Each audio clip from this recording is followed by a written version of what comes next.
Hello everyone!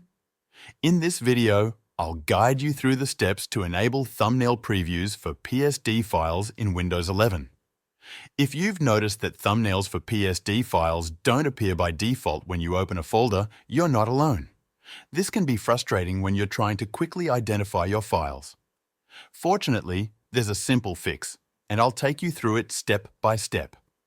To start, you'll need to download a tool designed to enable thumbnail previews for PSD files. After downloading the zip file, navigate to your Downloads folder, locate the file, and move it to the desktop for easy access.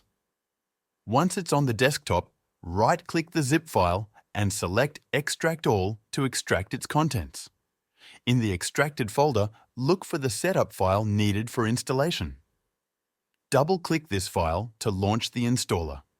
The installation process is simple and involves a few straightforward steps. Begin by selecting your preferred language. Then, review and accept the license agreement. Follow the installation prompts, paying close attention to ensure you select all the necessary options. During the setup process, it's important to check the option associated with the PSD file extension. Enable all related settings to ensure the tool provides full support for thumbnail previews. Once the installation is complete, return to the folder where your PSD files are stored.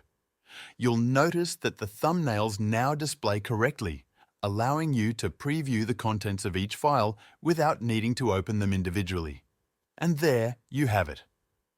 By following these simple steps, you can enable thumbnail previews for PSD files in Windows 11, making it much easier and more convenient to manage your design projects. Thank you for watching.